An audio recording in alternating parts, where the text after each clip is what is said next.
ವರ್ಷಗಳಿಂದಲೂ ನಮ್ಮ ಶಾಲೆಯಲ್ಲಿ ಇವಿಎಂ ಮಷೀನ್ ಮಾದರಿಯಿಂದ ಚುನಾವಣೆಯನ್ನು ನಡೆಸುತ್ತಿದ್ದೇವೆ. ಈ ಚುನಾವಣೆಯಲ್ಲಿ 4ರಿಂದ 8ನೇ ತರಗತಿಯ ವಿದ್ಯಾರ್ಥಿಗಳು ಭಾಗವಹಿಸುತ್ತಿದ್ದಾರೆ. ಧನ್ಯವಾದಗಳು. Our school children's election helps us to learn the value of democracy. They give us an opportunity to select our school leaders by voting. Elections helps us to learn about responsibility, leadership, honesty and teamwork by participating in election. We learn how to make wise decisions and help respect others' choice. Thank you. ಪ್ರತಿ ವರ್ಷದಂತೆ ಈ ವರ್ಷವೂ ನಮ್ಮ ಶಾಲೆಯಲ್ಲಿ ಮಂತ್ರಿಮಂಡಲದ ಚುನಾವಣೆ ನಡೆಯುತ್ತಿದೆ. ನಾವೆಲ್ಲರೂ ನಮ್ಮ ಹಕ್ಕನ್ನು ಚಲಾಯಿಸಲು ಇಂದು ಸಿದ್ಧರಾಗಿದ್ದೇವೆ ಮತ್ತು ಉತ್ತಮ ನಾಯಕನನ್ನು ನೇಮಕ ಮಾಡುತ್ತೇವೆ.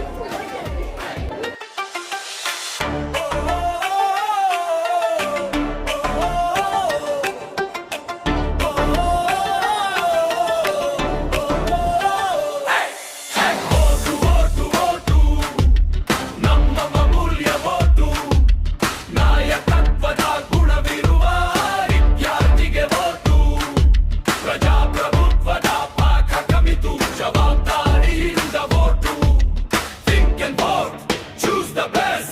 School leader is the best.